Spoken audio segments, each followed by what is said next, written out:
Muy buenas tardes, bienvenidos a esta clase de nuestra materia Educación, Persona y Sociedad. Vamos a dar inicio, permítanme un segundo, listo.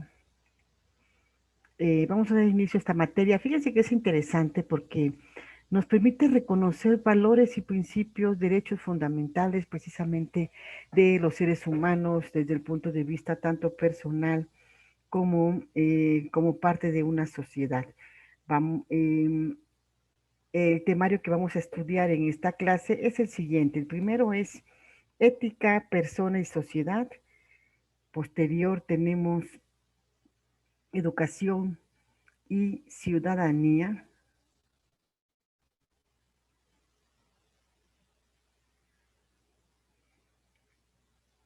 Después tenemos persona, educación y valores.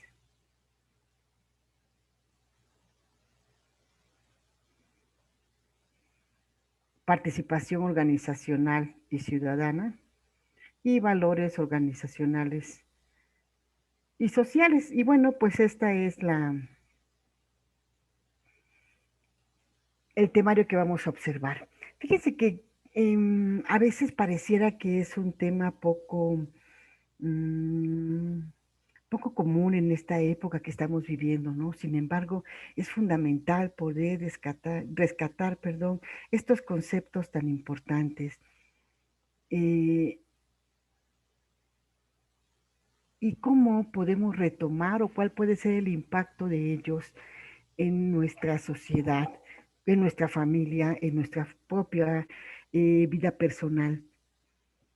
Y en un contexto filosófico, la ética y la moral tienen diferentes significados. La ética, en este caso, está relacionada con el estudio fundamentado de los valores morales que guían el comportamiento humano en la sociedad. Toda vez que mientras la moral son costumbres, normas, tabúes y convenios establecidos por cada sociedad, la relación entre la ética estriba en que ambas son responsables de la construcción de la base que guiará la conducta del hombre, determinando su carácter, su altruismo y sus virtudes. Y también de enseñar la mejor forma posible. Aunque por lo general siempre están, pues hasta cierto punto relacionadas. Entendemos por ética, que por cierto viene del griego ethos, que significa forma de ser o carácter. Y la ética estudia los principios que deben regir la conducta humana a tratar de explicar las reglas morales de manera racional, fundamentada, científica y teórica. Fíjense que se puede decir que la ética es una teorización de la moral, que incluso ayuda a definir criterios propios sobre lo que ocurre a nuestro alrededor. Les voy a compartir un video que nos habla precisamente de cómo se unifican estos conceptos para conformar la sociedad actual. Y vamos a ver esta información. Permítanme un segundo.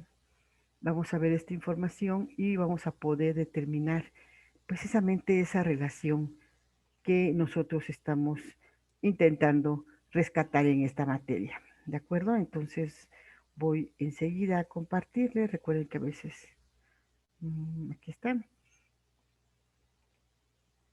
Listo.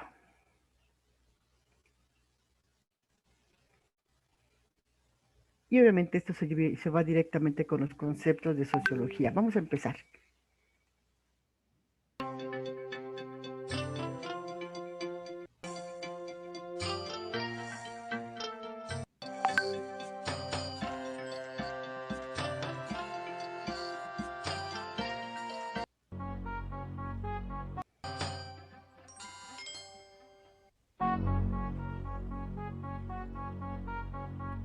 En todas las sociedades existen pautas regulares y repetitivas en las conductas de los individuos, en sus costumbres, en las formas de organización y agrupamiento y, en definitiva, en todos los aspectos que conforman la vida en sociedad.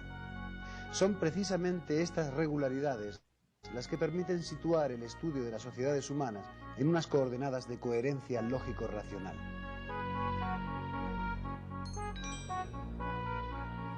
Pero ¿Cuáles son los referentes generales que necesitan los sociólogos para abordar el estudio del comportamiento social humano? Para estudiar y explicar las regularidades de las acciones humanas, la sociología ha desarrollado dos conceptos básicos, el de cultura y el de sociedad. Cuando se habla de cultura, la gente piensa en esa cualidad que tienen las personas que se interesan por las actividades culturales. Una persona culta es una persona que se interesa por la música, por el teatro, por la literatura, por el arte.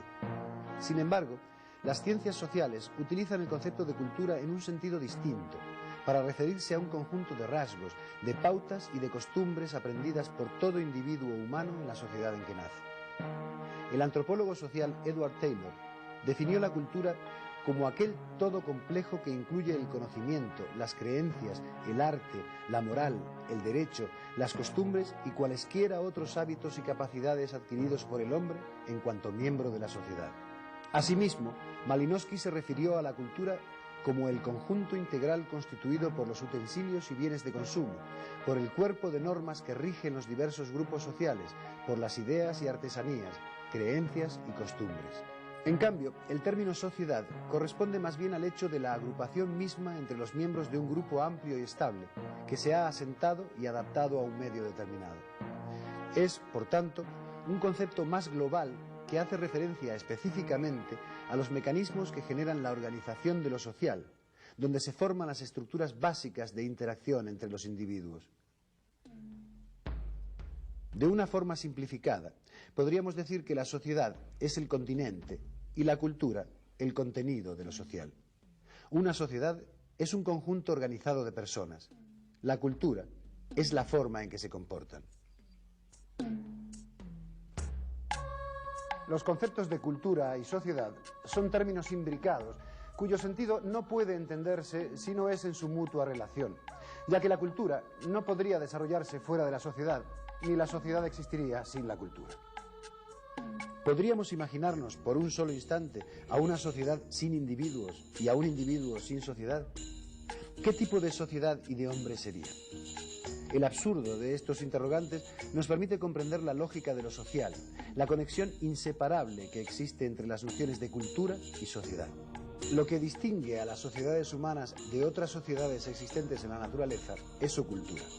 La cultura abarca no solo los instrumentos, los útiles y los medios de producción, sino también todo un conjunto de reglas institucionalizadas que vinculan a los miembros de cada sociedad y orientan y hacen posibles las formas de pensar, de sentir y de actuar. Con el desarrollo de las culturas, los seres humanos integran el ambiente natural en que se encuentran, el pasado histórico de su grupo y las relaciones sociales que tienen que asumir. La vida social de los individuos de las sociedades humanas está basada en el aprendizaje, es decir, en la capacidad de transmitir y de aprender de generación en generación los conocimientos, usos y modos de vida en sociedad. En el momento del nacimiento, los bebés humanos son incapaces de tomar parte en ningún tipo de sociedad, pero gracias al proceso de aprendizaje, los niños se convierten en parte activa de las sociedades humanas. Llamamos proceso de socialización al proceso de aprendizaje que capacita a los individuos para formar parte de una sociedad, para comunicarse, para conocer su historia, sus costumbres, sus pautas sociales y aquellos roles sociales que tienen que asumir y desempeñar. La cultura, en suma, podría ser definida por los siguientes rasgos. Es básicamente una característica específica de los seres humanos. Es el factor fundamental de la sociabilidad humana, al tiempo que solo puede ser desarrollada en sociedad. Es una adquisición, se aprende y se asimila a través del proceso de socialización. Se articula institucionalmente a través del desempeño de roles y de la vida social en la familia, en la escuela y en las organizaciones a que se pertenece. Y por último, la cultura ha permitido y permite una mejor adaptación del hombre al medio físico.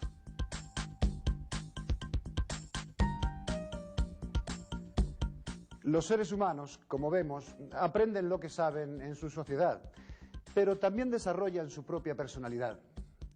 ¿Cómo influyen, por tanto, la sociedad y la cultura en la propia personalidad de los individuos particulares? ¿La moldean en su totalidad? ¿Lo hacen de una única manera o hay márgenes para la elección y la expresión de las propias inclinaciones individuales?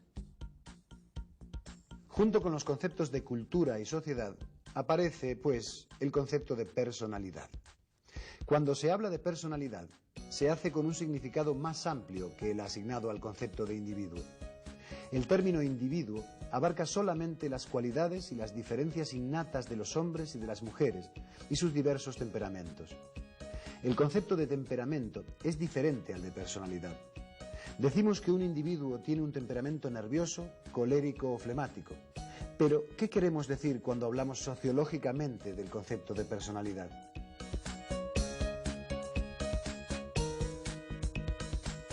Un ejemplo claro lo tenemos en los estereotipos nacionales o regionales. De acuerdo a determinados estereotipos se dice: el escocés es tacaño, el alemán disciplinado, el francés chauvinista, el italiano extrovertido. De manera que en cada uno de ellos se encuentran reproducidas las peculiaridades históricas, geográficas, culturales y sociales que representan los rasgos más significativos y de mayor identidad para cada zona geográfica o nacional. En definitiva, cuando se habla de personalidades básicas tipo o estereotipos nacionales, simplemente se está haciendo referencia a hechos tan sencillos como que en todas las sociedades existen distintas tipologías de personalidad y que en cada sociedad existen determinadas peculiaridades más arraigadas. Por ello decimos que un hindú o un esquimal es distinto de un inglés o un sueco. Con el concepto de personalidad se hace referencia a las formas más típicas de comportarse de una determinada cultura. Como ya hemos indicado, toda cultura ejerce una fuerte presión en todos los individuos que tienden a comportarse según una determinada personalidad que refleja las características de los contornos sociales estereotipados de dicha cultura. Esto es lo que los científicos sociales llaman personalidades básicas tipo, es decir, unas personalidades que se corresponden con los usos y costumbres de una determinada sociedad. Sin embargo, si descendemos a un mayor detalle, veremos que en la realidad la interacción entre la acción individual de cada personalidad y el contexto social no siempre es armónica y en muchos casos se dan tensiones y conflictos que dan lugar a individuos y grupos no bien adaptados y no bien integrados culturalmente. Fenómeno que es típico de periodos de cambio y de sociedades muy intercomunicadas y complejas, con muchos posibles modelos sociales a imitar. Estos desajustes pueden llevar a ciertos desequilibrios y conflictos en la personalidad de los individuos, que a veces tienen su origen en exigencias negativas difíciles de aceptar por todas las personas. A estos hechos se han referido autores como Karen Horney en sus estudios sobre la personalidad neurótica de nuestro tiempo, o Erich Fromm en sus análisis sobre el carácter enfermo y enfermizante de algunas sociedades, que pueden llegar a exigir a los individuos dosis a veces no soportables de competitividad y agresividad. En suma, la dialéctica cultura-personalidad en las sociedades de nuestro tiempo plantea conflictos y tensiones que siempre llevan parejas determinadas opciones que pueden ser libremente desarrolladas por los individuos.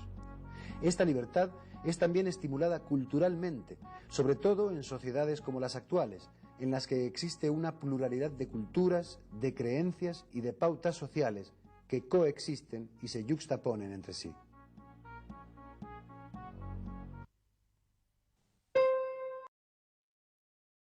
Vamos a observar cómo la sociedad delimita también los cambios culturales. Así que vamos de lleno a nuestra clase. Ética, moral y valores es el primer producto que tenemos y que nos pide la universidad que realicemos la investigación. Cuando hablamos de ética, nos estamos refiriendo a que está relacionado ya con los valores morales que guían el comportamiento humano en la sociedad. Sin embargo, moral son las costumbres, normas, tabúes y convenios establecidos en cada sociedad. Y si hablamos de valores, son los principios, virtudes o cualidades que caracterizan a una persona, una acción o un objeto. se tiene como características, cada una de ellas tiene características muy propias. Por ejemplo, la ética, bueno, ya sabemos que es una rama de la filosofía que estudia lo correcto y lo incorrecto del comportamiento en base precisamente a la moral, es decir, qué entendemos por comportamiento, por la virtud, por el deber, pues es todo lo que se tiene permitido en una sociedad y que conforma la moral de los mismos.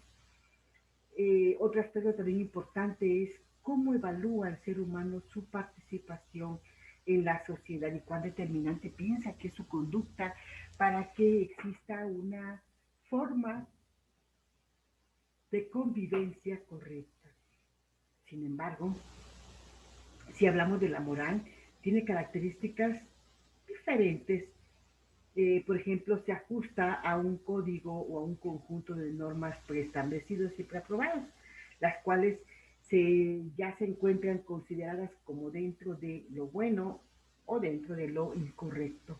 Los valores, estos son trascendentales y les otorga sentido a la existencia humana y por ende se tiene como cometido precisamente llevar a una armonía la existencia humana también. Son abstractos, son mentales, son individuales y son colectivos. Existen varios tipos o también se clasifican estos conceptos en ramas diferentes. Por ejemplo, la ética, los tipos de ética son la metaética, la ética normativa y la ética aplicada. Cuando hablamos de la moral, hablamos que puede ser fundamental, individual, social, socioeconómica, sexual incluso. También tenemos los valores, y los valores pueden ser valores éticos, valores universales, valores humanos, valores culturales, sociales y religiosos. Cada una de estas clasificaciones que estamos observando en los términos que nos ocupan, que es ética, moral y valores, se encuentran de alguna manera específicos en una temática definida. Y este tipo de conceptos son los que regulan la conducta, la convivencia y el comportamiento del individuo en la sociedad. También es importante subrayar que dentro de esta materia de educación, persona y sociedad se van a ver varios términos, varios conceptos que de alguna manera participan directamente en forma cotidiana con la forma de conducirse y comportarse. El siguiente tema que nos muestra la antología es precisamente educación y conocimiento en la sociedad de la información. Fíjense que hoy en día, si algo existe en el mundo, son datos, es la información. Se tiene una serie de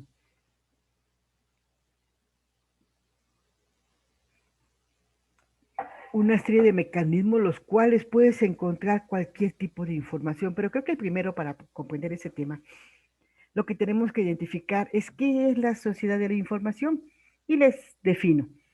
Se entiende por sociedad de la información a aquella por la cual las tecnologías facilitan la creación, distribución y manipulación de la información. Juegan un papel importante en las actividades sociales, culturales, económicas y están centradas en la persona, integradora y orientada al desarrollo, en el que de alguna manera todos crean parte y a su vez pueden crear contenido.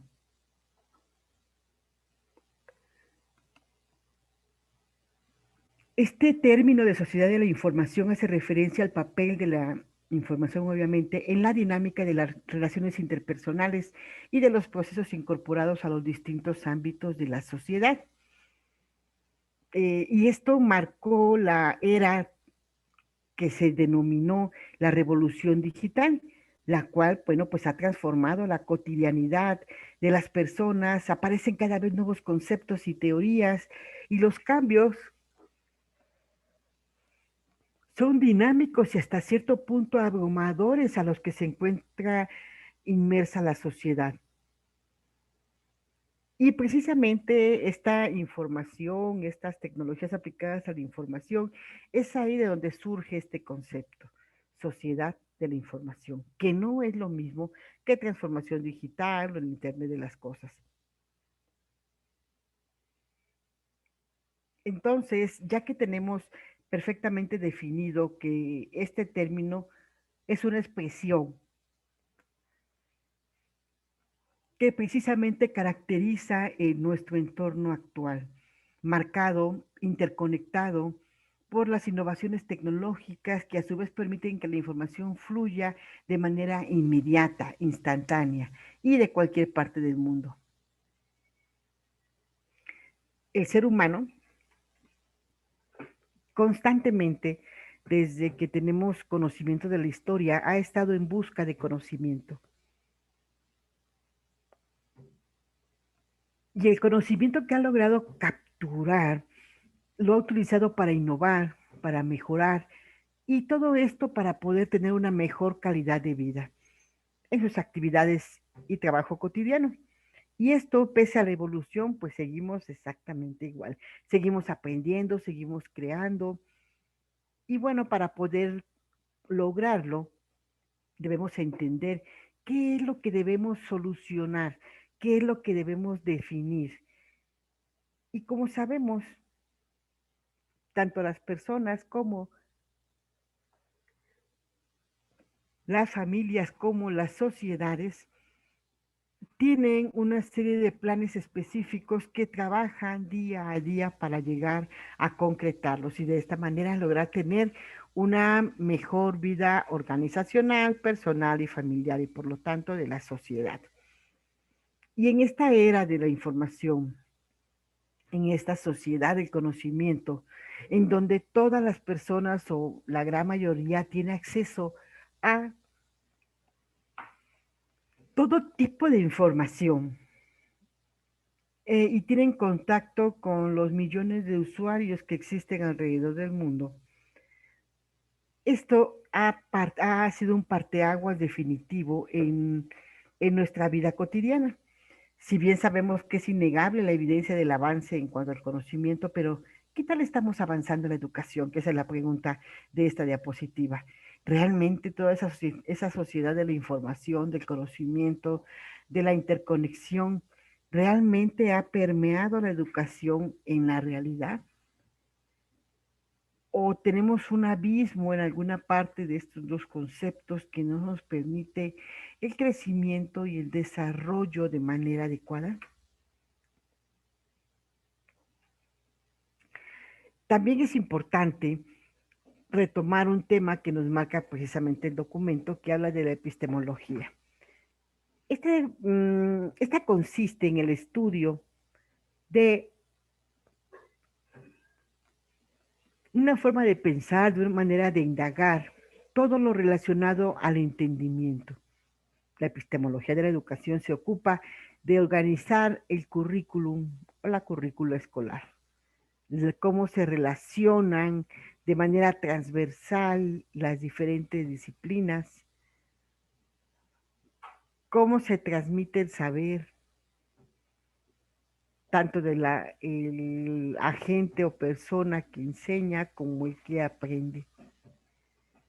Y también nos permite identificar cuál es la formación docente, cómo es el contexto escolar, cuáles son sus características, cuál es el objetivo y la finalidad del hecho educativo en el ámbito social, personal y en todo caso de un país o del mundo entero, cuando hablamos también del tema de la calidad educativa. Sin embargo, la epistemología en ocasiones llega a ser un tanto confuso con el saber pedagógico, el cual forma parte de un mundo de sentido donde es importante observar la experiencia y esa experiencia poder analizarla, reflexionarla para poder precisamente multiplicarlas. En nuestro país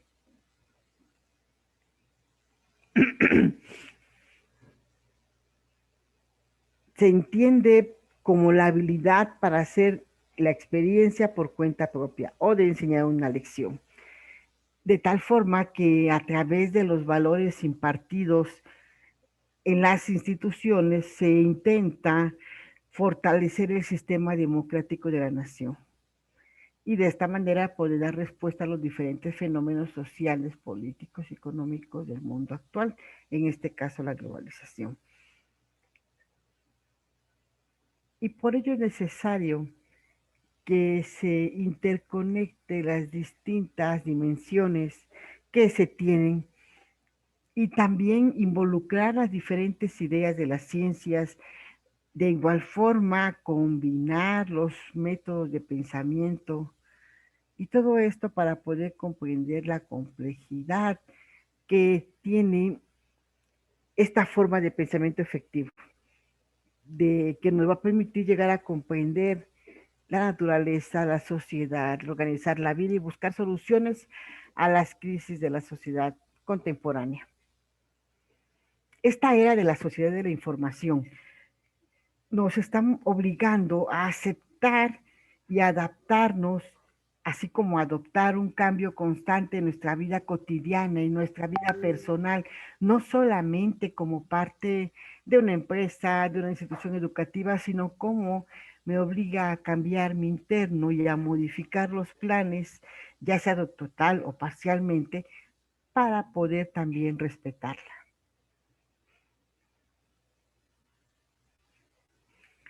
Posteriormente, en esta materia también tenemos una serie de conceptos que son importantes retomar, ya que nos van a permitir tener una mejor conciencia y mayor conocimiento de lo que es la sociedad actual. La primera nos dice, ¿cómo defines a la sociedad actual? ¿Cuáles son sus características más importantes? Y la dinámica de este ejercicio es precisamente que ustedes puedan definir estos términos para una vez que se puedan abrir, bueno, pues ya tengamos todo este conocimiento y tengamos la información a la mano que nos va a dar la capacidad para poder asumir criterios y tomar decisiones. La sociedad actual,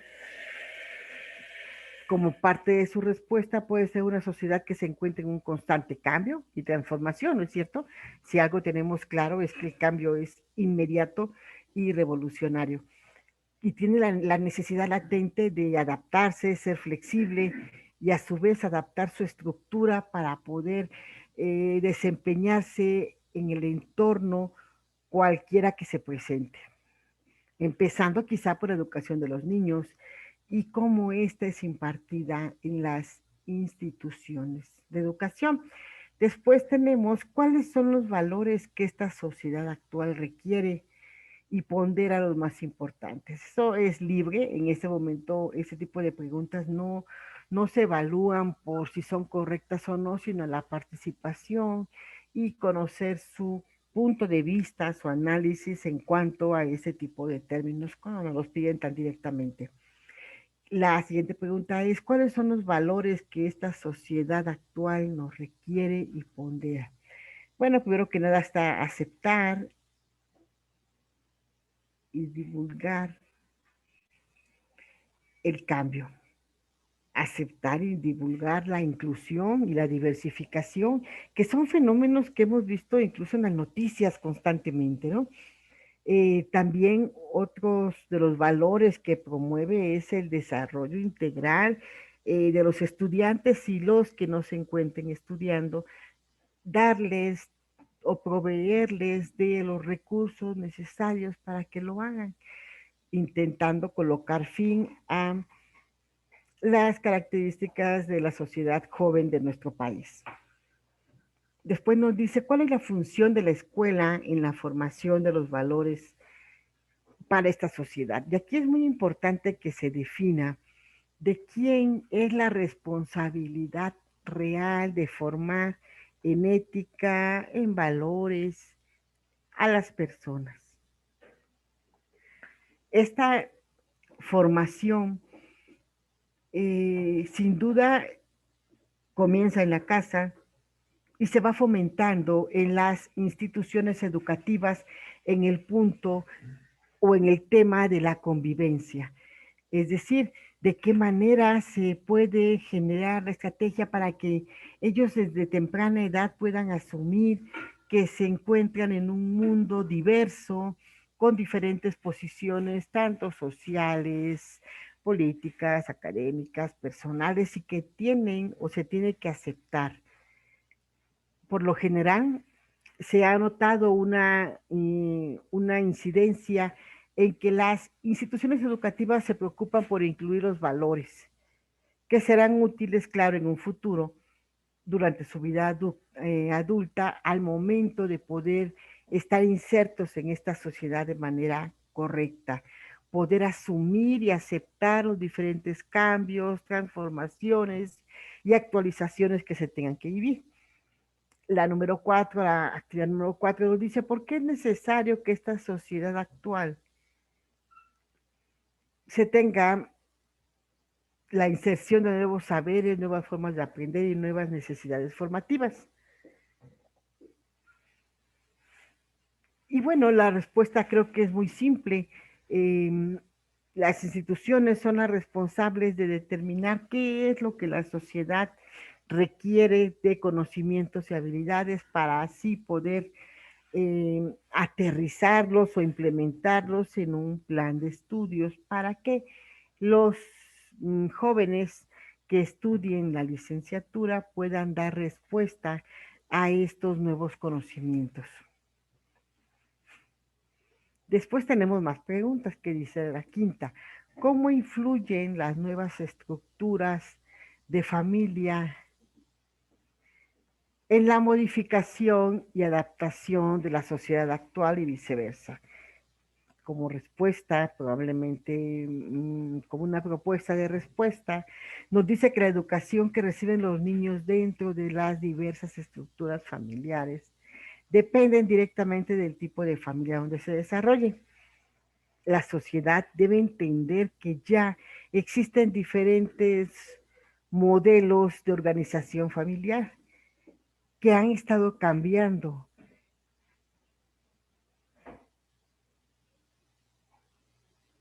y que se tiene pues aquí un gran reto para poder vencer, ya que la influencia de la familia en la modificación y en la sociedad actual es determinante porque mmm, además de tener que dar respuesta a los estudiantes o a los alumnos, a los chicos, se tiene que identificar qué tipo de antecedentes económicos, sociales y culturales tiene para conocer qué tan fácil o qué tan conveniente es en esa institución el adaptarse. Otra pregunta que nos dice es, se dice que esta sociedad, la actual, ha perdido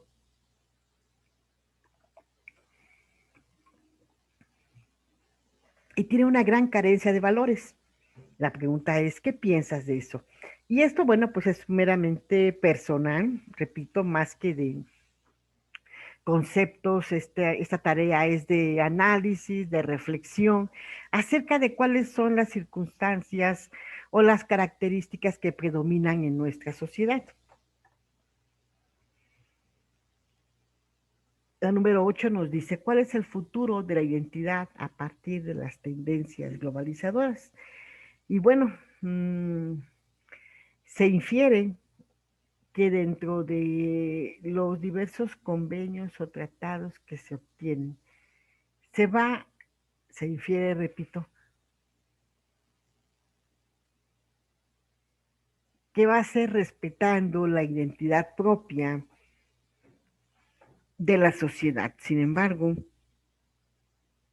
lo importante de esta actividad es que se debe recuperar o no se debe perder aún en una cultura alienígena, perdón, de qué manera, cómo se puede manejar a partir de toda la gran diversificación, a partir de toda la información que ya se tiene como parte de un mundo globalizado, cómo lograr reforzar la propia identidad, por encima incluso de toda la influencia del entorno. ¿Realmente se va a conservar la identidad?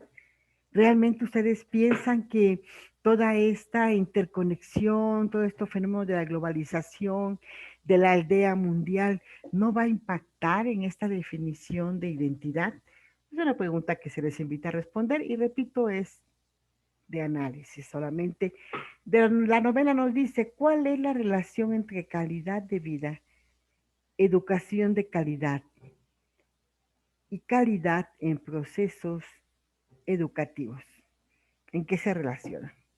Bueno, pues sabemos que la calidad de vida se habla o se refiere a la mejora de las condiciones de vida y satisfacción de las personas en cuanto a sus intereses personales y también abarca los aspectos formales, por ejemplo, e individuales como la educación formal y no formal,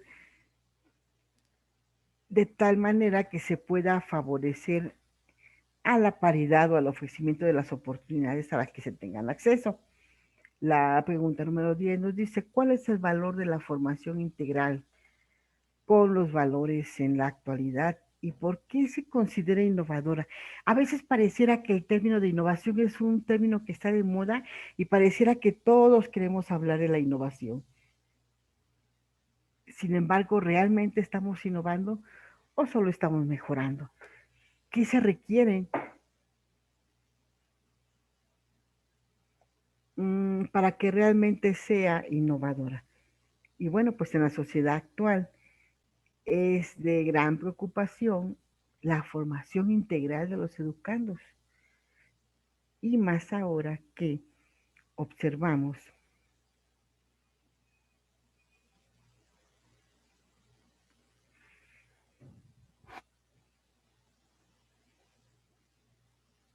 la necesidad que se tiene de un crecimiento académico y de un éxito escolar. Mm, Más que determinar si es innovadora o no, es fundamental en esta actividad saber por qué se le considera innovadora.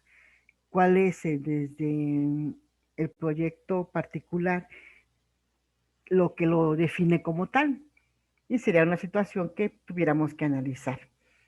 Después tenemos en nuestro producto número 4 los derechos humanos. Y estos derechos humanos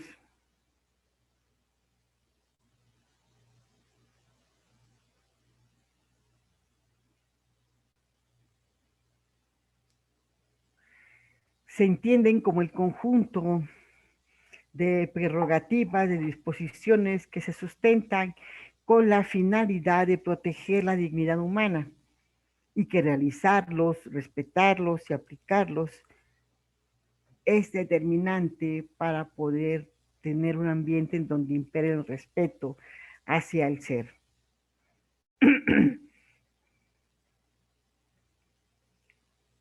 Hace unos 100 años, haciendo un poco de historia, los derechos humanos eran en la Constitución mexicana, ya se encontraban implícitos. Se entiende por derechos humanos al conjunto, como les decía, de prerrogativas sustentables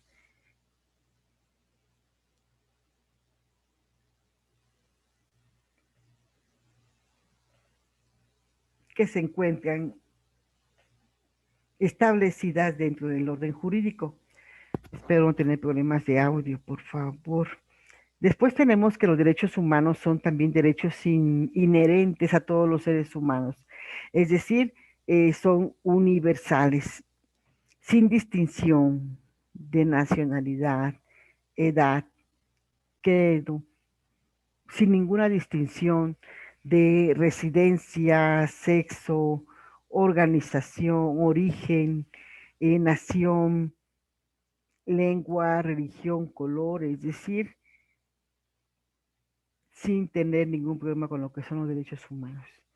Y estos derechos están a menudo contemplados en la ley y garantizados por ella a través de los tratados de el derecho, por ejemplo.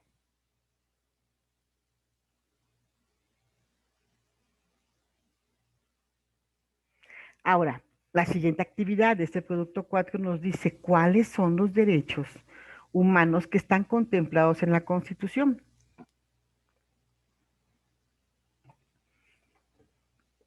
Déjeme decirle que la Constitución Política de los Estados Unidos, creada en 1917, abre un panorama extenso de los principales derechos. Por ejemplo, tenemos los derechos de los pueblos indígenas que se encuentran en el artículo número 2. Todo individuo tiene derecho a recibir educación laica, gratuita y de calidad, sería el número 3. La equidad de los hombres y las mujeres será por igual, así como las garantías y derechos que todo ser humano busca y necesita para su protección. Y satisfacer las necesidades de alimentación, actos de necesidades como el techo, seguridad, la protección del Estado. Después tenemos la libre elección de una profesión. Fíjese que se encuentra en el artículo 6.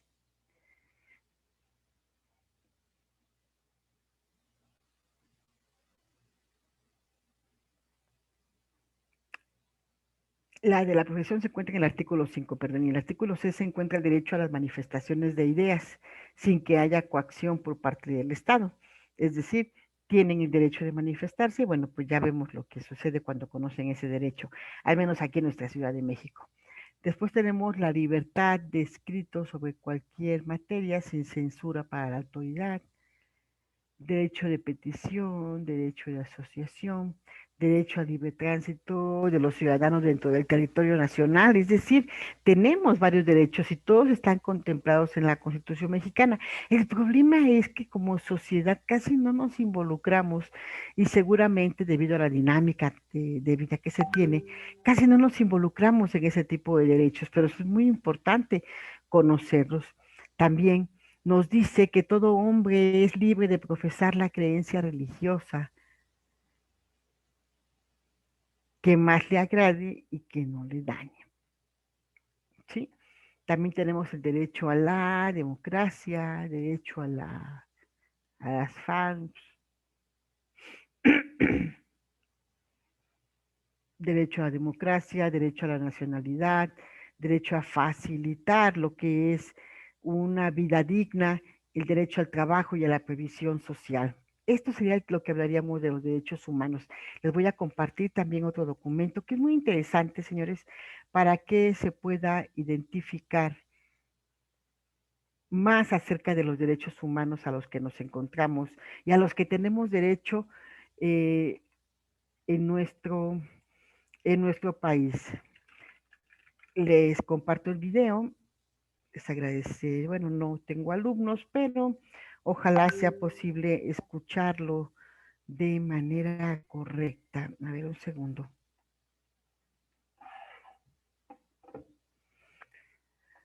Porque aparte es importante también determinar que para poder tener estos derechos humanos fue un proceso quizás hasta doloroso que cuando se empezó a exigir este tipo de garantías en nuestro país. Ahora sí, vamos a escuchar. Human rights is, geez, that's a good question. Human rights. Oh, that's tough. Wow. I don't even know how to give that a definition. I would probably have to do a little bit of homework or something. Any right that I think any, just as a normal, human, any. The rights that humans have. Oh, that's a very large debate. Tú le puedes preguntar a 20 personas y te van a dar 20 diferentes opiniones. Non saprei, è una domanda complicatissima. We just take them for granted that they're there, but we don't even consider what they are.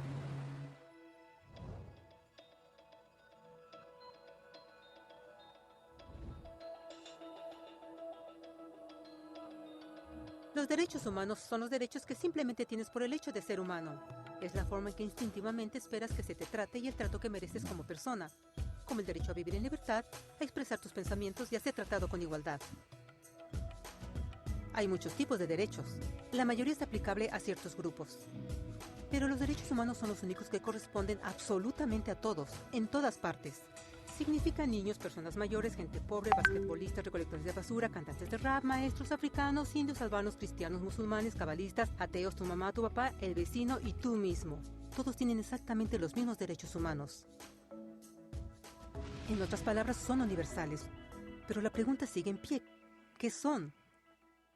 Name the human rights? What the human rights are? The right to live. Equality between all peoples. Right to religion, the right to... Is there supposed to be a list somewhere I should be aware of? De acuerdo con las Naciones Unidas, hay un total de 30 derechos humanos que generalmente se agrupan y sencillamente se llaman derechos humanos. Todos ellos se enumeran en la Declaración Universal de Derechos Humanos, que es el documento más ampliamente aceptado sobre el tema. Pero fue hace mucho tiempo cuando surgieron. Al principio no había derechos humanos. Si estabas con el grupo correcto, estabas seguro. Si no, bueno, no lo estabas. Pero entonces un personaje llamado Ciro el Grande decidió cambiar todo eso. Después de conquistar Babilonia, hizo algo completamente revolucionario. Anunció que todos los esclavos eran libres. También dijo que la gente tenía la libertad de escoger su religión sin importar de qué grupo formara parte. Documentaron sus palabras en una lápida de barro conocida como el Cilindro de Ciro. Y así nacieron los derechos humanos. La idea se extendió rápidamente a Grecia, la India y finalmente a Roma. Se dieron cuenta que las personas siguen naturalmente ciertas leyes aun si no se les pedía. Llamaron a esto ley natural, pero siguió siendo pisoteada por los que tenían el poder. No fue sino hasta 1000 años después, en Inglaterra, donde finalmente lograron que el rey aceptara que nadie podía invalidar los derechos de las personas, ni siquiera el rey. Los derechos de las personas fueron finalmente reconocidos y ahora estaban protegidos de quienes estaban en el poder, hasta cierto punto. Aún se necesitó que un grupo de rebeldes británicos declararan su independencia antes de que el rey aceptara que todos los hombres fueron creados iguales. No es que le gustara la idea, pero no los pudo detener. Y así nacieron los Estados Unidos. Los franceses siguieron inmediatamente con su propia revolución por sus propios derechos. Su lista era más larga e insistieron en que esos derechos no solo se habían ideado, sino que eran naturales. El concepto romano de ley natural se había convertido en derechos naturales. Desafortunadamente, no todos estaban entusiasmados. Un general llamado Napoleón decidió derrocar la nueva democracia francesa y se declaró emperador del mundo. Por poco y lo logra. Pero los países de Europa unieron sus fuerzas y lo vencieron. Y los derechos humanos estuvieron otra vez en boga. Se redactaron acuerdos internacionales garantizando ampliamente muchos derechos en toda Europa. Pero solo en Europa. De alguna forma, el resto del mundo todavía no tenía esos derechos. Por el contrario, esos países fueron invadidos, conquistados y consumidos por los enormes imperios europeos. Pero entonces un joven abogado hindú decidió que era suficiente. Su nombre era Mahatma Gandhi. Y ante la violencia insistió que toda la gente en la tierra tenía derechos. No solo en Europa. Finalmente, incluso europeos empezaron a estar de acuerdo. Pero no iba a ser fácil. 2 guerras mundiales surgieron. Hitler exterminó la mitad de la población judía de la Tierra en horribles campos de concentración nazis. En resumen, 90 millones de personas murieron. Los derechos humanos nunca habían estado tan terriblemente cerca de la extinción.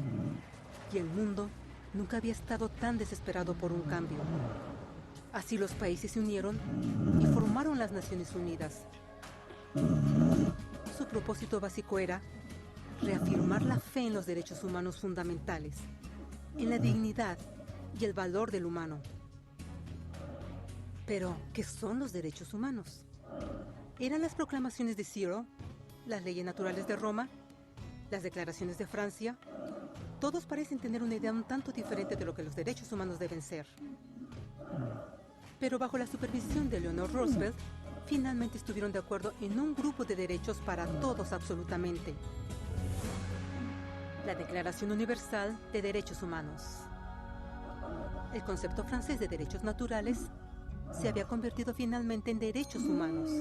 Así, en resumen, primero solo unas cuantas personas con suerte tenían algunos derechos, hasta que una de estas personas decidió, oye, otras personas también deberían tener algunos derechos, lo cual fue grandioso, excepto que no todos estuvieron de acuerdo, y solo costó unos cuantos miles de años de lucha, declaraciones y más lucha hasta que todos finalmente aceptaron que los derechos humanos deberían ser para todos, y vivieron felices por siempre.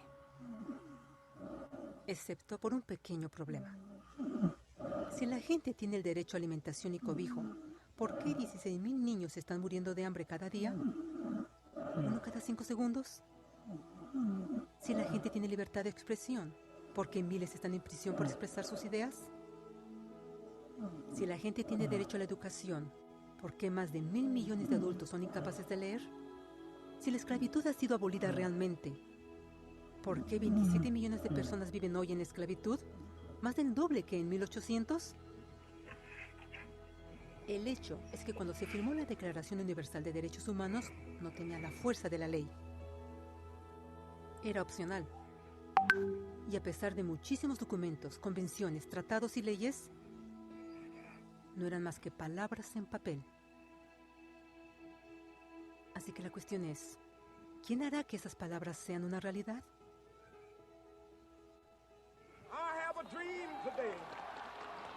Cuando el Dr. King marchó a favor de la igualdad racial, él estaba marchando por los derechos que habían sido garantizados por las Naciones Unidas desde hacía casi 2 décadas. Pero de todas maneras, él marchó. Cuando Nelson Mandela defendió la justicia social en los años 90, su país había acordado ya abolir tal discriminación de casi 40 años. Pero de todas maneras él luchó. Esos que luchan hoy contra la tortura, pobreza y discriminación no son gigantes o superhéroes. Son gente común. Niños, madres, padres, maestros, individuos de pensamiento libre que no están de acuerdo en estar en silencio, que reconocen que los derechos humanos no son una lección de historia, no son palabras en una hoja de papel, no son discursos, campañas comerciales o de relaciones públicas. Son las elecciones que hacemos cada día como seres humanos. Son la responsabilidad que todos nosotros compartimos, de respetarnos mutuamente, de ayudarnos unos a otros y de proteger a los necesitados. Como Eleanor Roosevelt dijo, después de todo, ¿dónde comienzan los derechos humanos universales? En pequeños lugares, cerca del hogar, tan cercanos y tan pequeños que no pueden ser vistos en ningún mapa del mundo. Sin embargo, son el mundo del individuo común, el vecindario donde vive, la escuela o universidad donde estudia, la empresa, la granja u oficina donde trabaja. Tales son los lugares donde cada hombre, mujer y niño busca igualdad de justicia, igualdad de oportunidades, igualdad de dignidad sin discriminación. A menos que estos derechos tengan un significado ahí, no tendrían significado en ninguna parte.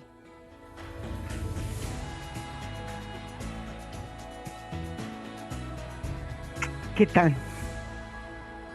¿Qué tal? Qué interesante este tema de los derechos humanos, ¿no? Y más que nada todo lo que se ha pasado históricamente para poder lograrlo. Es muy importante conocerlos porque muchas veces desconocemos qué es lo que se encuentra en...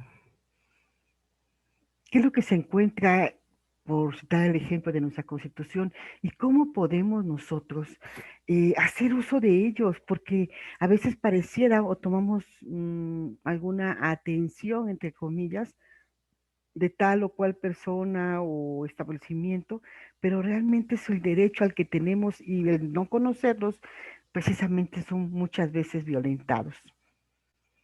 Y bueno, esto sería, señores, el tema que tenemos. Esta materia se conforma precisamente de 4 ejercicios. Desafortunadamente no ingresaron compañeros, pero pues estoy atenta al correo en caso de que tengan alguna duda o comentario. Lo importante de esta materia es poder rescatar los conocimientos en cuanto precisamente a las garantías individuales, tanto en nuestro país como universales. Cómo y de qué manera la sociedad del conocimiento participa en el aspecto educativo y en la formación de ciudadanos, pero bajo qué tipo de conocimiento nos estamos enfocando. También vimos lo que es la persona, educación y valores y cómo estos conceptos determinan el tipo de convivencia y el tipo de sociedad que se tiene. Qué tan importante es la valoración ciudadana y cómo la misma ciudadanía se organiza para poder tener una mejor calidad de vida, un respeto a su integridad y un respeto a sus derechos. También todo lo que es en cuanto a los valores organizacionales y sociales y cómo determina la actitud que tenga el individuo para poder lograr insertarse en esta sociedad, cómo respetar o cómo comportarnos de acuerdo a nuestra, con ética, atendiendo a los valores previamente establecidos y autorizados en la sociedad para poder tener una mejor convivencia. Este tema nos lleva, o esta materia más bien dicho, nos lleva a rescatar eso tan importante que es nuestros, nuestros derechos, nuestra formación, nuestra posición y el futuro como persona en esta sociedad cada vez con mayor conocimiento, cada vez con mayores características de interconexión, de inmediatez. ¿Y qué hacemos con todo ello? Señores, pues sería esta la clase. Les agradezco mucho su atención. Hasta pronto.